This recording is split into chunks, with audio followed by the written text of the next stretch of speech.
Hello guys, I'm Desnil. Welcome sa patch 2.4 Diablo 3 build guide ko for Crusader. At ito yung tinatawag nila na Lawn Bombardment Thorns build. Isa sa pinaka imbang build ngayon sa patch 2.4 ng mga Crusader. So, napakalakas nito. Pero sobrang hirap buuin guys ng build na to. Pero sulit naman kapag nakompleto nyo. Okay?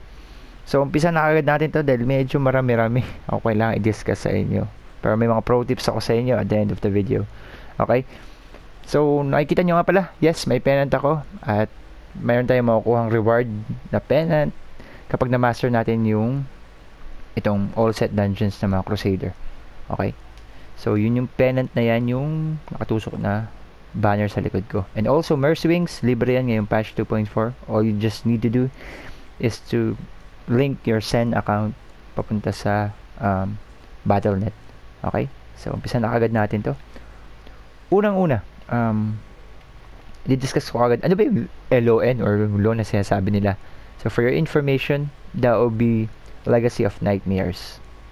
Alright? So, yan yung kambal na ring, yung Litany of the Undoubted, at saka the Wailing Host. Okay? So, ano ba nagagawa nito? Klaruhin ko lang guys ha. Ito lang yung dapat na set bonus na gumagana sa buong build mo. Okay? Or sa buong items mo. Dahil, ang nagagawa nito, for every ancient lang guys, ancient na item na nakalagay sa inyo, automatically you gain 100% damage and also 4% damage reduction. So, 13 lahat yung items na pwede mo masuot. So, meron tayong, pag nakompleto nyo, meron tayong 1,300,000 damage and then also 52% damage reduction kapag buo ninyong ancient lahat ng items niyo. Dapat ancient. Okay? Klaruhin ko lang din. Hindi naman sa pwedeng, alam niyo yun, hindi kayo pwedeng magsuot ng ibang set items. Actually, pwede kayo magsuot. For example, sinuot ko tong Paladins of Akan. Okay lang yan. Kasi walang gumaganang set bonus. Pero once na may gumana, for example ito, binuo ko yung Akan na dalawa, makikita nyo, yan, may gumana ng set bonus. So, automatically, hindi nagagana yung LON ninyo. So, make sure na pwede kayo magsuot ng set item as long as hindi niyo mabubuo yung set bonus niya. Alright? So, mapunta agad tayo sa skills natin. Okay? So, unang-una, syempre, bombardment. Yan yung pinaka-main damager at sobrang lakas ng damage niyan. Pag pinila niyo yung barrels of spikes, yan yung rune yan. At ito ay nag-i-scale depende kung gaano kataas yung thorns damage ninyo. So guys, make sure na ito yung piliin ninyo at pataasin niyo yung thorns ninyo. Mahalaga dito yung thorn damage ninyo at matatouch natin lahat yan mamaya. Okay? So ano pa yung mga skills na ginagamit natin dito? Iron Skin. Dahil kay Iron Skin, automatically you absorb damage for 50%. And then also, Reflective Skin, yung rune. Dahil sa rune na Reflective Skin, yung thorns mo will increase by 300% as you can see. Okay, so mas grabe yung lakas nung kung ano yung thorns niyo, it will increase by 300%. So napakalaki nun. Alright? So ano pa? Ito naman yung Steed Charge. Okay, yan yung mobility natin. And then make sure that you use Spike Barding. Dahil dito, the Warhorse deals 500% damage of your thorns again. Depende na naman sa thorns niyo. So, yung madadaanan ninyong kalaban, ayan, automatically, yun. Kung ano yung thorns ninyo, ganun din kalakas. So, kadalasan, pinansusugod ko yan eh. Kasi napakalakas ang damage yan. Okay? So, mapunta naman tayo dito. Shield Glare, isa pa sa mga skills natin. Make sure na gamitin niyo yung Divine Verdict na rune. Dahil, yung mga mabablind din yung kalaban, they will take 20% more damage. So, pang huli natin yan, so mabubulag yung mga kalaban nyo, then so they take 20% more damage, then tsaka nyo sila sa sumobomba pa yung mga bombardment natin, so napakaganda yan. Isa pa sa mga skill natin, Loss of Justice. Actually, pwede kayo mamili ng iba ibang skill. Yung iba ginagamit nila Consecration, and then they go for Bed of Nails para mas na-optimize sila yung thorns nila. Pero sulit para sa akin, para sa build ko, okay na yung bombardment lang kasi malambot iakyat ito eh ng matataas na rift. Kaya I go for Law of Justice, and then make sure that you choose Decaying Strength kasi more on damage reduction ito. At nag-i-stack ito up to 60%. So, napakalaking bagay nun. Dahil hindi natin kayang i-up yung Akrat's Champion. Okay? Akrat's Champion, make sure profit yung rune because it's actually 150% armor. So, imba. So, pag hindi naka-active yung Akrat's Champion natin, meron tayong pang salo na Law of Justice. Kaya yun yung maganda dito. So, kompleto na natin lahat ng gears natin. We go for passive. Finery, guys. So, as you can see here, so 1.5 strength for every gem. So, make sure na marami kayong gem nalagay. Mas mataas yung strength nyo. I go for Law of Long Arm of the Law. Dahil sa Long Arm of the Law, automatically, mas mapapatagal na yung duration ng Laws of Justice. So, sabi ko nga sa inyo, kailangan natin ng more on toughness. Kaya, I go for this combo. Okay? Then, Iron Maiden, syempre, Thorn is increased by 50%.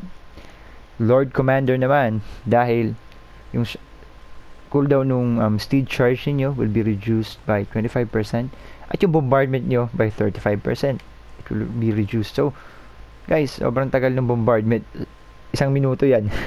Kaya, sa build na to, kailangan natin ng cooldown. Okay? So, malaking tulong to. So, mag-Hellfire Amulet kayo, guys. Para 5 yung passive ninyo. Makikita nyo dito, kailangan mo kanyo yung Fervor. Dahil hindi naman sa sa attack speed tayo humahabol dito kundi sa cooldown ng 15%. So, make sure na meron kayo nung 5 yan. So, kaya ako naka-Hellfire Amulet ako at makikita nyo meron akong Fervor. Alright, so kompleto na tayo dito. Or, itouch din pala natin yung cube ngayon. So, Mortal Drama. So, doble yung numbers of bombardment. So, kapag naka-Mortal Drama kayo, mas marami yung bombardment. So, it's a must. Make sure na Iron Heart naman ilagay niyo dito. Or, pwede rin yung ilagay yung Aquila, tapos yung Iron Heart yung suot niyo. It depends kung ano meron kayo. So, as you can see here, gain thorns equal to 300% of your vitality. Kung mas mataas yung vitality nyo, meron kayong dagdag pa sa thorns niyo. And then, Convention of Elements, syempre, 200% increased damage. So, kapag natapat yan, mamaya may pro tip ako dyan sa inyo. So, para ma-maximize yung convention. Jump na agad tayo sa mga gears. Leoric's Crown, guys. Kasi sa Leoric's Crown, it will increase the effect of the gem kung ano yung nakalagay sa inyo. So, make sure na ilagay ninyo is diamond. And then, makuha nyo sana yung 100%. So, nakita yung cooldown ko dito. The OB, 24.9%. So, grabe sa cooldown yan. Okay? Strength, Vitality, Armor, make sure na merong Thorns damage. Alright? So, mapunta naman tayo sa chest. Sabi ko nga sa inyo, it's either Heart of Iron or Aquila. So, ano nagagawa ng Aquila? Automatically, while above 90% yung Wrath mo, meron kang 50% damage reduction. So, hindi tayo masagad sa Wrath dito, kaya laging naka-up to, mas makuna tayo. Go for Strength, Vitality, then Bombardment, make sure na 15 yan, 14 lang yung sa akin. At huwag mawawala yung Thorns damage na naman. So, mapunta naman tayo sa Shoulder, Paladins of the Skeleton King. Nakukuha to sa cash bounty, guys. So, make sure na meron kayo nito kasi ito yung parang pinaka-emergency natin. Kahit hindi tayo maglagay nung passive na indestructible, kayang-kayang saluhin nung Paladins of the Skeleton King yan. Okay? Then, as you can see, Strength, Vitality, Armor, make sure na may bombardment damage or pwede rin may cooldown din kung di nyo mo yung armor. So, mahalaga na may Thorns damage. Alright? Sa hands naman, make sure Strength, Vitality, cooldown, and area damage. At ito yung Saint Arc, kung tawagin nila. So, pampakuna to, more on, we are looking for elite dito. Dahil kaya-kaya natin dumurog ng elite. So, dito naman sa Saint Arc, makikita nyo na the first time on an elite pack damages you, automatically meron kang up to 150% na nag-absorb na shield. Alright? Belt naman, ito yung dapat hindi mo wala, Belt of the Trove. As you can see, guys, every 6 seconds, automatically may bumabagsak na bombardment. So, isipin nyo yun, 1 minute yung cooldown nito. Pero dahil dito, meron tayong laging bombardment. So, dapat hindi mo wala to. Strength, Vitality, armor or resist all element. Then life percent guys, then sabi ko nga thorns damage, dapat din wala yung thorns damage. Okay, hexing pants, dahil sa hexing pants habang gumagalaw tayo, meron tayong increased damage and resource regeneration ng 25%, pero kapag tumayo tayo, we're standing still, automatically kabaliktaran yon. So make sure naman lagi naman tayo gumagalaw kasi nag-aantay lang tayo ng bombardment, so lagi naka-up to. Go for strength, vitality, armor, and then make sure na may thorns damage. Alright, illusionary boots, marami nagsasabi na may isa pang boots na mas maganda, pero I prefer this one because sa illusionary boots hindi tayo pwedeng ma-corner dahil nga medyo malambot tayo. So dito sa illusionary boots, automatically makakatagos tayo sa mga kalaban. Strength, vitality, armor, make sure na meron tayong thorns damage. Okay, so dalawa naman na pwede natin pagpilian na bracer. We go for yung Sangu kung tawagin nila, para more on ano lang to, speed farm, pero I suggest using Nemesis Bracer dahil dito, sabi ko nga sa inyo, naghahanap tayo ng mga elite at mas maaasahan natin to pagdating natin sa Great Reef. Okay, so go for Nemesis or itong isa na Sango kung tawagin nila. Okay, Hellfire Amulet, of course, physical, thorns damage, wag mawawala, at area damage.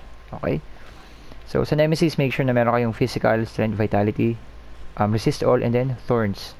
Okay, pagdating naman sa Lon ko, syempre cooldown, area damage, and then thorns, strength. So strength, thorns, cooldown, and area damage. So napaka imba nitong sing-sing ko na to. Napakahirap kunin nito, pero good luck guys, sana makakuha rin kayo na ganito. Okay, so sa shield naman, ito na yung shield na may physical damage or elemental damage. So leadless wall ang gamitin nyo. Cooldown, thorns, strength, vitality sana, or resist all armor, pero sana may vitality.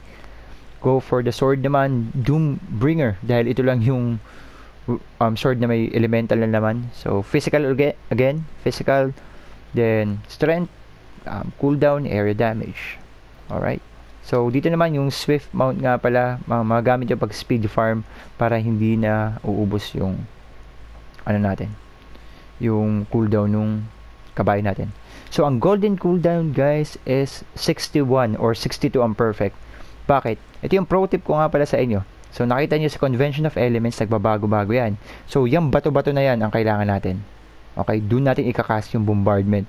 Tandaan nyo guys ha. So tignan nyo mabuti kapag 62 yung cooldown natin. Ayan, pag nakita yung kuryente na umiikot na yon, ibig sabihin kasunod na nun ay physical damage. So doon tayo mag-i-skill ng Iron Skin. Pagkatapos ng Iron Skin, bagsak na natin yung bombardment. Okay, yan yung combo niyan. So tingnan nyo guys. Ops, abangan ko na yan.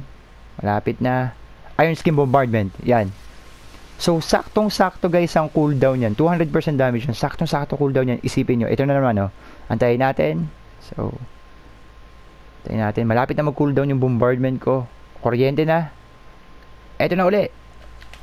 So kapag tama yung casting ninyo, laging naka-up ng 200% damage yan kay Convention. So yan yung pro tip ko. Okay, so pwede nyo nga palang panoorin yung gameplay ko nito kung paano ko dinaanan yung Great Reef 80. So quickly lang panoorin natin yung gameplay nito. Okay, so ito, may kuryente na ako. Make sure na ito na. Okay, naka-physical na ako. Lagi kayong mag-Akaras champion. So automatically bumabagsak dyan na bombardment as you can see here. So yan guys, enjoy. Andyan na, malapit na ulit yung bombardment ko, at make sure na yung Convention of Elements nyo ay eto na. So ugbos yan guys, kita nyo naman. O diba? So legendary gems nga pala, bago ko makakalimutan, Boyarsky yung bago natin para sa thorns. At pwede rin yung gamitin itong Bane of the Powerful tsaka Bane of the Trap. Kita nyo pala guys, ang thorn damage ko nga pala, hindi sa pagmamayabang, 320,000 yan. Ganyang kalakas. Okay, so thank you so much guys. Kung may katanungan kayo, leave a comment. Gusto ko magpasalamat kay paring Jojic, syempre ang partner ko lagi sa paglalaro. And then, thank you kay Jordan Hiradura, sa lahat ng mga nanood. Make sure na dalawin nyo yung resto ni Master Oboy dyan lang sa Maginhawa Street sa UP Village, okay? Thank you so much, guys. Thank you so much. Thank you sa mga nanood. Bye.